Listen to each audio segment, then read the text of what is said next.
Hello, Book Babe. What up, you freaks little fucks?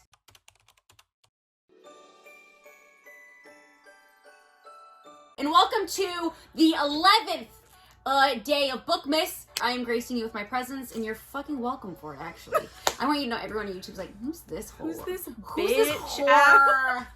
My name's Sarah. This is my best friend. We are both bookish creators over on TikTok and Instagram. Some of you YouTube fam may not recognize her lovely face, but get used to it because we are together off and on. Get used to this. Ready?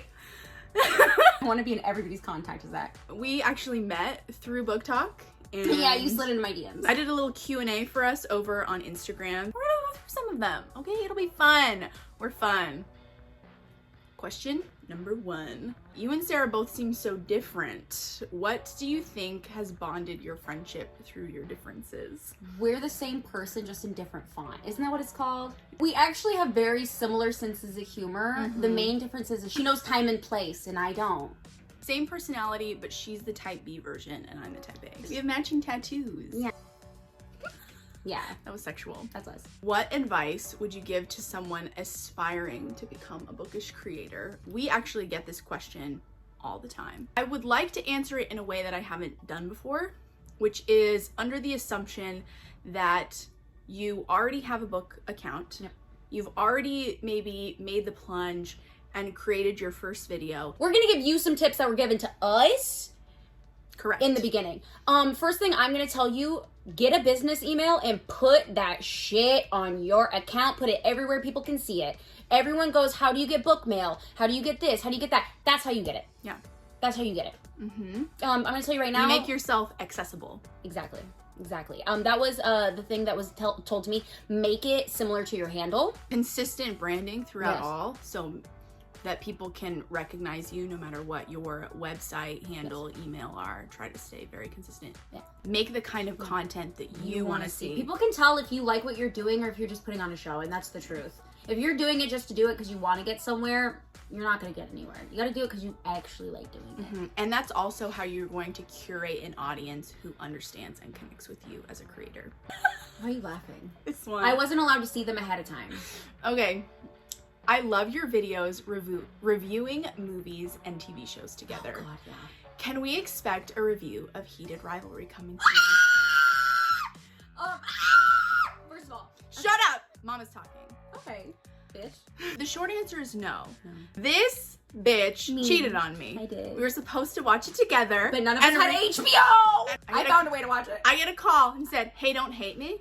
Me and my boss are now watching Heated Yeah. Rivalry. So I still don't have access to an HBO account. Now this hoe every Friday Yeah. gets her Heated Rivalry fix Yeah. with her boss. So Yeah. no, when you guys are like, you guys would be so fun reviewing that together. Well, you can thank her for why that will never happen. Well, I want you to know. Here's the thing. I'll watch it twice. You also don't want me reviewing it. I'm going to be really honest. Not one appropriate thing is going to come out of my mouth. I want to cosplay as Ilias Chain. But you know what? He's good. It's like, have you watched it? No, but also yes, I have. My For You page is just Yeah. brrr, Ilya and Shane Yeah. edits after edits after Yeah. edits, and I can't get enough As it of should them. be. I'm just as obsessed with them as someone who has watched the show. If so that show doesn't actually win Oscars and awards, and I will be honestly robbed. Love The them. breathing in that show is its own paid actor. yeah, I'm actually not sure if I have ever adored a queer couple more. Honestly, babes. How do you deal with negativity on the internet? There's a couple different ways you can do that. Here's the thing, I have 2 modes. Depends on who you are. If you're just a random commenter and you're just saying dumb shit, block, delete, I've never seen you, won't talk to you, I ignore you, I don't give a shit. If you're a hateful man on the internet, I'm gonna roast the shit out of you. That's me. Because honestly, you're embarrassing for existing anyway. And I've always said And I've always said it. Ugh. This question is interesting for me to answer because I don't get a lot of it. And that's not to like dust off my shoulders, but it's happened maybe a couple times where it's like maybe the algorithm pushed my content to people who like it wasn't their energy, which is fine. But I do not deal with consistent targeted negativity. And I like to think that that's because my natural energy Sorry. is just like kind of blocks that out. It's just like unwelcoming. Like, I don't know. I don't know what is fucking written across my forehead, but I get a lot of it. If you don't have at least one hater, you're not doing it correctly. The more popular you get, the more haters you're gonna have. That's just how it's gonna go. Here's why I feel like maybe that energy attracts more negativity than me, who just doesn't get. I'm like, I mean, who has ever any reason to be mad at me? If someone's mad at me, I'm like, okay, why though? Like, I've never given anyone reason to be mad at me. My personality alone makes a lot of people upset. And see, this is where it's like different fonts, right? Yeah. She's like the I don't give a fuck font of me, and I actually give a lot of fucks if I I care about you. But if like some random person who I've never met living in their mother's basement is coming on here being like, and I'm like, okay, like, have a great day. Yeah. Welcome to YouTube. Now you get 17 of them. Oh, you haven't been properly hated on? Period. Here we go. Have you guys ever thought about writing books yourself since you read so many? Yes. Yeah. And we'll leave it at that. Yeah. What advice would you give to someone wanting to make friendships on Book Talk like you and Sarah? This is hard. It's a complicated, well, actually, it's not complicated because I cannot tell you how. It's like lightning striking. Yeah. You really just have to consistently put yourself out there, and if life brings you a connection, then you just grab onto it and you try to foster it as much as you can. Like, we were not like this the first day we met, but it was like me taking a chance at coming across like a really creepy weirdo by saying, I really like her energy. I found out that she lived in the same state as me, not like super close, but she had made a video talking about how she was going to be passing through my city for a comedy show, and I said, hey, I really like your content, just so you know, like, we read a lot of the same books, I live in this area, if you ever want to connect with bookish people, maybe we can go grab a coffee or a drink, here's my phone number. Like, I never do that, but my energy was like, she's someone who I feel like I can give my phone number to, and if she's not receptive... Something about me said she's not weird. Crazy. Well, I'm like, if she's not receptive, that's actually a lot of why you put out the content that you enjoy making and that you enjoy seeing, and it attracts the people. Yep. So like, I followed her for months before I ever spoke to her in DMs because I just knew that I enjoyed watching her, and that translated into us connecting in real life as people. So I think that as long as you're putting yourself out there, those types of connections will be more likely. Yeah.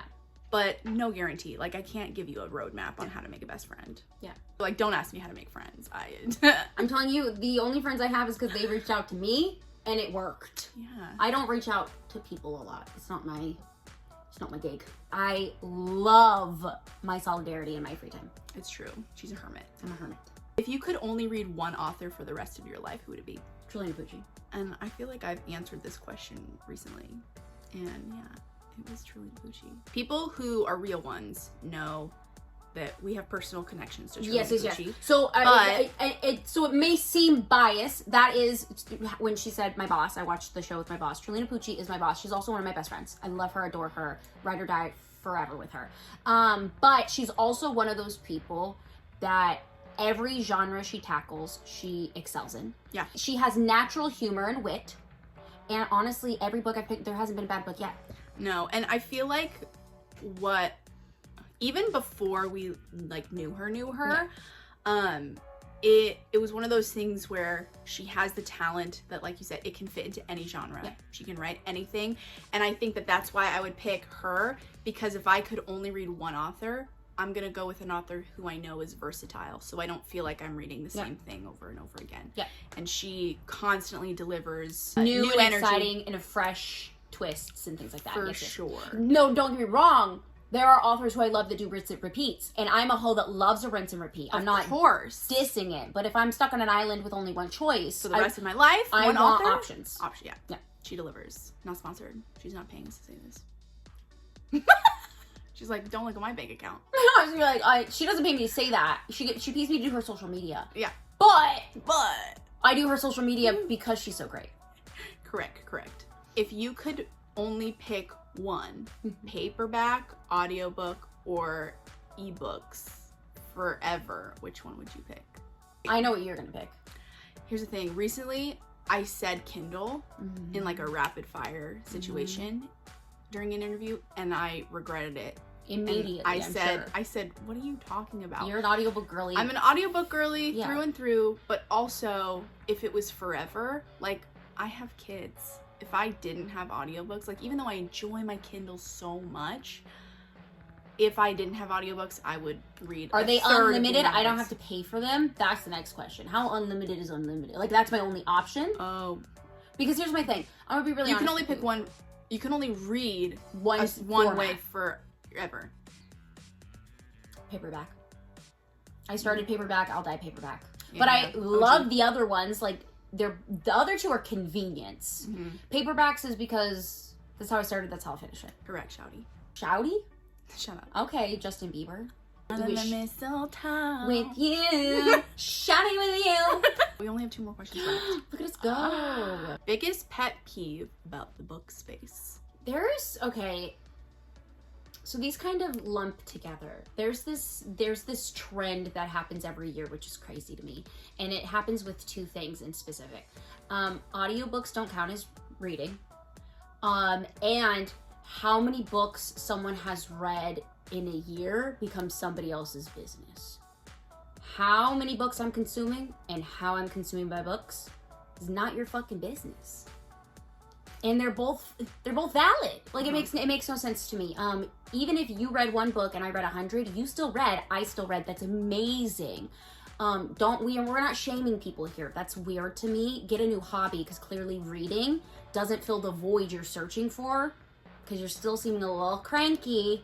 And audiobooks are reading. If I tell her that I listened to a book and she ended up eyeball reading it, guess what? We're still gonna talk about the same fucking story at the end of the day.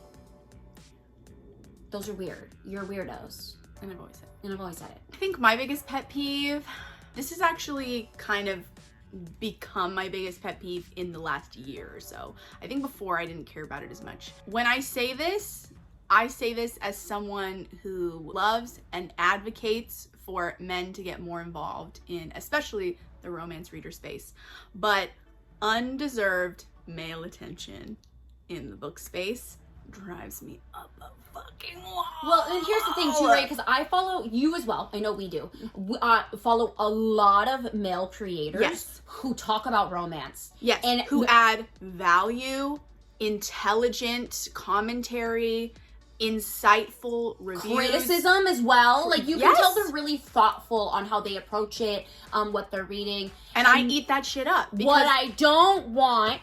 Oh, don't break the bed, Sarah. What I don't want. Oh, and Edward. Yeah. God, I didn't know I was getting so strong. Okay. What I don't want is I don't want someone on Bike Talk to get where's Book Talk at, and now suddenly they're only picking up a book to get those girlies over there. One, they're using the platform, and everybody said it, they're using the platform, but they also, I've seen, heard, and witnessed, they will make fun of us as well. They think we're embarrassing. They don't respect it. They don't respect the craft. They don't respect the art. They don't respect the people who consume the art, and that is offensive to me, because I feel like there are so many other creators who are men who get hate for being men in this space, who are actually creating valuable, entertaining, quality content. The rant is, I feel like those men get all like the attention, the praise, and accolades. Certain people in the space give negativity towards the men in the space who are actually here for the right reasons. It's like The Bachelor. Like, I don't think you're here for the right reasons. No, are you starting your book talk and you're bookish and you're talking about books and holding up these books for the right reasons? Are you actually interested? Do you actually want to understand women, or do you just want views, likes, and followers? Yeah. You know what I mean? What's one thing you have read in a book you were surprised you liked?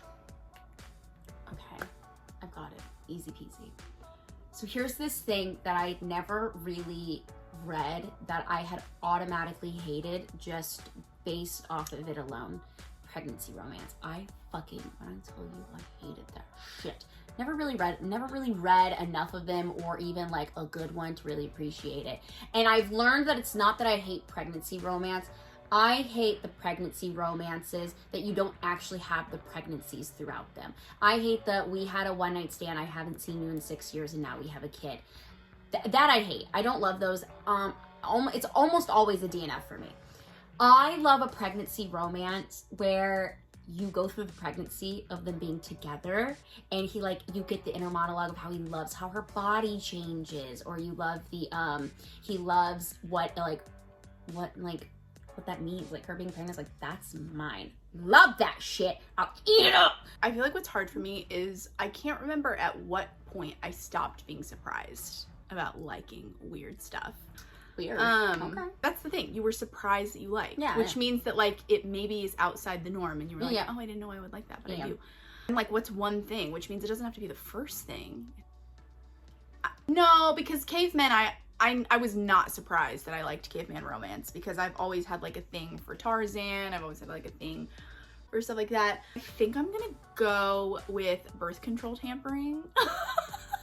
Which, I mean, could lead to pregnancy. It could lead to pregnancy. But for me, it's not about... it's that you're stuck It's not with about me. the getting them pregnant.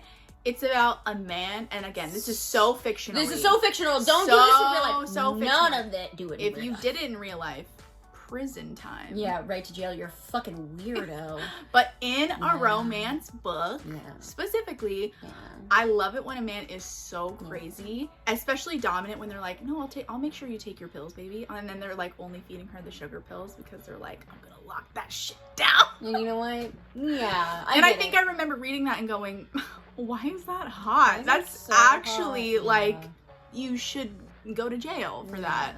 But I liked it, and I won't apologize. You know what? Yeah, I get it.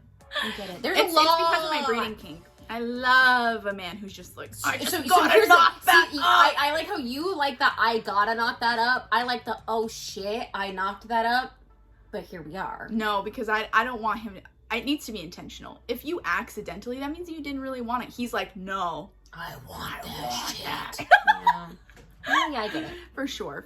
Yeah. Also, I want to put in a little disclaimer that I'm not actually mad at Sarah for watching Heated Rivalry, because I'll tell you what, if I had a boss who said, I'll hook you up with my HBO and we can watch it, I would do the same. In fact, she called me, she's like, don't be mad. And I'm like, oh, you bitch, but I would have done the same. Yeah. I hope you love every second of it. I love how you're worried about that. I want you to know I knew damn well where we were with that, so she got mad at me. No, but I need you guys to know. You haven't mad really at her. met us yet fully. We're kind of a little mean to each other, and that's our humor. We love each other that much. We love each other so much, we're kind of mean. I think that that's how we express our love for one another. If I'm not comfortable enough to be a little mean to you. But I'm only like that with my female friendships. In my marriage, I could never be mean to my husband. That's literally every part of me. Is if I like you, I'm a little mean to you. So I'm a little mean to my husband. I'm like that only with my female friendships, my sister, things like that. But he's also a little mean to me. It is our personality. The way we just talk to each other. Sometimes Cassandra's on the phone and she was like, I said, excuse you, both. Yeah. No, but me and my husband were very like lovey, respectful, kind. Like any sort of like weird negative shift in attitude, it's like, excuse you? Yeah. Like neither of us like it in a romantic connection. But friendships? Yeah. Off. I love you, bitch. I love you too. All right. Well, thank you so much for joining us. Yeah, you better edit that to make me look so good. Oh my gosh, you're gonna look slay. I promise. No, not slay like my face, because there's only so much we can do here. Yeah. I mean like my personality. 100%. Don't get me canceled. Put a filter over that personality. Bold glamour over your personality. Sometimes she need it. She's a little rough sometimes around the edges. Yeah. Well, if you like this video, maybe think about liking, leaving a comment, subscribing. I also have my own YouTube. I'm not as present as she is. But every once in a while I drop something in there. I plan on being more present in 2026. It's a goal. And I will link her account down below so you can keep up with as both of us. Should. As well as both of our... I did this shit for free. That's true love. No, I'm kidding. In fact, she begged me. She's like, please. Oh my god, I'm starving for the attention. I need it. Look at this foot. It needs a pedicure. Better blur that whole thing. Foot Finder pays good money. I pay Foot Finder good money to keep these feet on there. That's one of my most embarrassing stories. Yeah, that she tried to sell feet pics and she ended up spending more just paying for the account. Because if you don't make money, you have to pay to have the account. So let's just say there's a lot of my toes out there not collecting coins, so Sarah owed them money at the end of the year. And I said, I'm not keeping They're this. like, it's so embarrassing that no one wanted these, but now your feet pics have to pay their rent. Yeah. But anyway. That's us in a nutshell, though. That's every phone call we have. I hope that you were entertained. Yes. And you'll definitely be seeing us together more often in the future. I love you. I love you. I'm never going to see this bitch again after this. Fuck that hoe. Fake friendship right here. It's true. Happy reading and Merry Bookmas.